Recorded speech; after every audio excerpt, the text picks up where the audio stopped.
අබලන් වෙච්ච බොක්ස් වැගන් වලට පණ දෙන තැනක් තමයි මේ.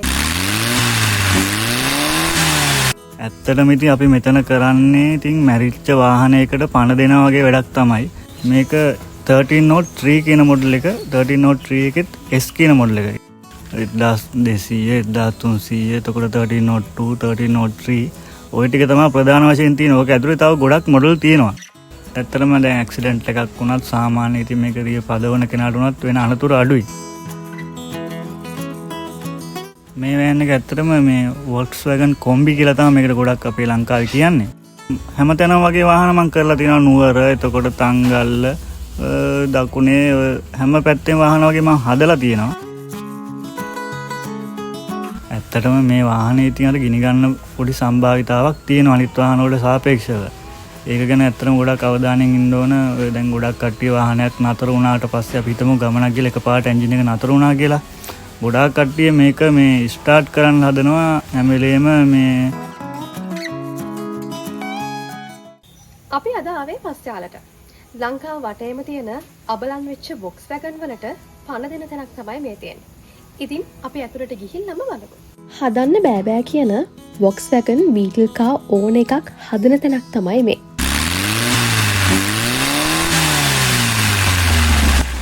ඇත්තටම ඉතින් අපි මෙතන කරන්නේ ඉතින් මැරිච්ච වාහනයකට පණ දෙනා වගේ වැඩක් තමයි.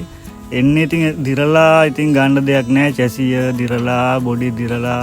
ඉතින් ඒවා ඉතින් මොලේ ඉඳලා අපි චැසිය හදලා, එතකොට පේන්ට් එක කරලා, මේ එන්ජින්, බ්‍රේක්, රනින් පැත්ත සම්පූර්ණම හදනවා. වයරින් එක කරනවා සම්පූර්ණම. ඉන්ටීරියර් එකේ ඉඳලා ඔක්කොම ටික අපි මෙතනට ආවම අපි කරලා තමයි වාහනේ එළියට දෙන්නේ. ගොඩක් ඉතින් අපි කරන්නේම Volkswagen විතරයිනේ. දැනට මම වාහන 100කට වැඩිය රීස්ටෝර් කරලා තියෙනවා. මේක තිබුණේ ඇත්තටම ටිකක් දිලාපත් වෙලා මේ තමයි අපිට ආවේ මේ වාහනේ. මේක 1303 කියන මොඩල් එක 1303 එකෙත් S කියන මොඩල් එක. 1974 තමයි මේකේ නිෂ්පාදන වර්ෂය. දැන් නම් ඉතින් මේකේ වැඩ ටික ඉවර වෙගෙන යන මොහොතේ තියෙන්නේ. මේක 1600 fuel injection engine එකක් අපි තියලා තියෙන්නේ. මේකට එන්නේ නම් ඔරිජිනල් කාර්බේටර් engine එකක්. නමුත් මේක මෙක්සිකන් බීටල් එකට එන fuel injection engine එකක් අපි මේකට දැන් තියලා තියෙන්නේ. ඒ කස්ටමර් අපිට කිව්වේ මේක fuel injection එක දුවන්න ඕනේ. ඒ හින්දා අපිට fuel injection එකක් තියන්න ඕනේ කියලා තමයි අපි මේකට තිබ්බේ. සාමාන්‍යයෙන් මේක දැන් වෙළඳ පොලේ සාමාන්‍යයෙන් ලක්ෂ 50ට වැඩිපුර මුදලකට විකුණන්න පුළුවන්. අපි දැන් බලමු එහෙම දවසින් දවස බීටල් කා එකක් මේකොල්ලෝ රිකවරි කරපු විදිහ.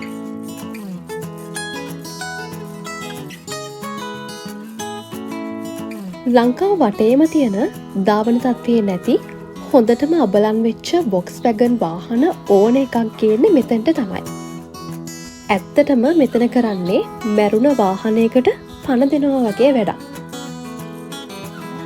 මේක ඔයාලා මෙහෙම දැක්කට මේක මාස ගානක වැඩක්.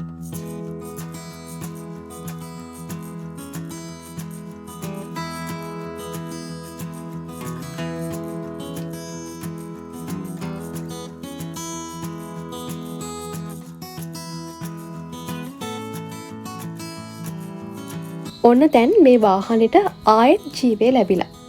දැන් ධාවන තත්ත්වයට ඇවිත්. දැන් ඇත්තට මේ වාහන අවුරුදු 50කට වැඩි පරණ වාහන මෙතන තියෙනවනේ. ඉතින් සාමාන්‍යයෙන් ජපාන් වාහන, ඉන්දියන් වාහන ඒවත් එක්ක සංසන්දනය කරලා බැලුවොත් එහෙම මේ Volkswagen එක ඇත්තටම දිරන අඩුයි. මේ ඇත්තටම ජර්මන් වාහනනේ. මේ ඉතින් සාමාන්‍යයෙන් පරම්පරා ගානක් පාවිච්චි කරන්න පුළුවන් විදිහට තමයි මේවා ඇත්තටම හැදිලා තියෙන්නේ. ඒ අදටත් දැන් පරම්පරා දෙකක් විතර මේවා පාවිච්චි කරගෙන යනවා. තවත් මේවා ඉතින් හරියට නඩත්තු කරගෙන පාවිච්චි කරොත් තව පරම්පරාවක් විතර කිසි ප්‍රශ්න නැතුව පාවිච්චි කරන්න පුළුවන්.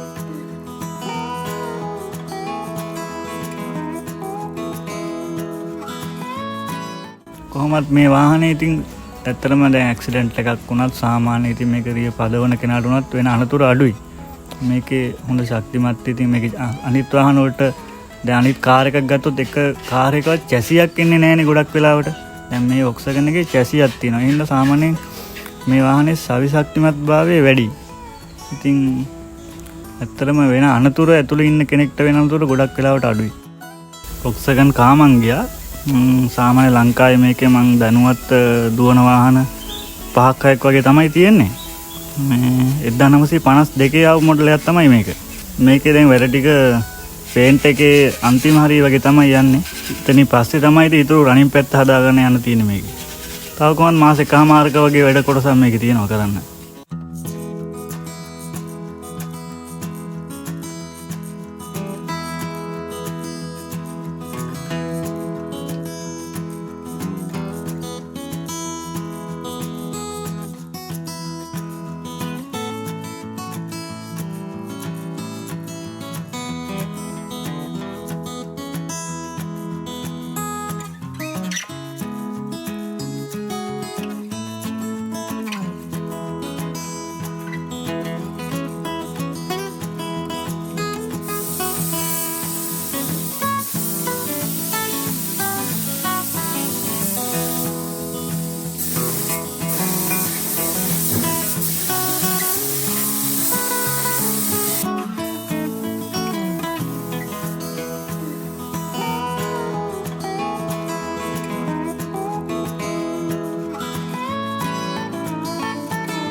මේක 1967 මොඩල් එක කියලා තමයි මේකට කියන්නේ.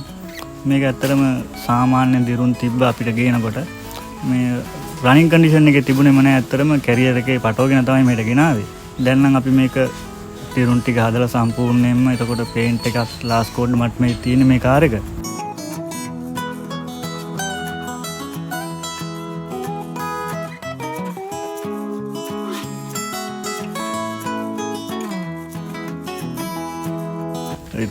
දෙසිය 1300 එතකොට 1302 1303 ඔය ටික තමයි ප්‍රධාන වශයෙන් තියෙන. ඕක ඇතුලේ තව ගොඩක් මොඩල් තියෙනවා. මේ ප්‍රධාන වශයෙන් තියෙන ඔය ටික තමයි ඉතින්. එතකොට තව තියෙනවා ඇන්ටික් පැත්තේ ස්ප්ලිට් ග්ලාස් මොඩල් එක, ඕවල් ග්ලාස් මොඩල් එක. ඔය වගේ ගොඩක් මොඩල් තියෙනවා.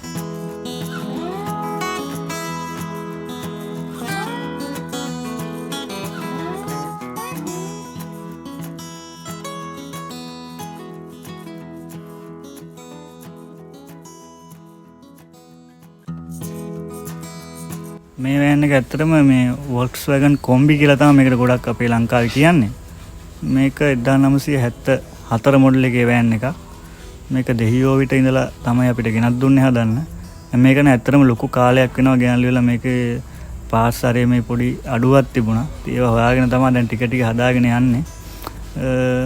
මේකත් දැන් සෑහෙන දුරට හැදීගෙන යනවා වාහනේ. සාමාන්‍යයෙන් මේවා සාමාන්‍යයෙන් ලක්ෂ 25 ඉඳලා ලක්ෂ 50 විතර වෙනකන් තියෙනවා මේ වාහන විකුණන්න. ඉතින් නිශ්චිත මිලක් නැහැ. ඒක ඉතින් අර වාහනේ කන්ඩිෂන් එකේ හැටියටයි ඒ කස්ටමර් කෙනාගේ හැටියටයි තමයි මේකේ මිල තීරණය වෙන්නේ. අපේ VW repair center එකට આવුත් එහෙම Volkswagen parts උත් අපි ගෙන්නනවා ජපාන් වලින්. රීකන්ඩිෂන් තමයි ඇත්තටම ගොඩක් අපි ගෙන්නන්නේ. engine, gearbox, එතකොට alloy wheel, bumpers, fender, body panel ඕනම දෙයක් අපින් ලබා ගන්න පුළුවන්.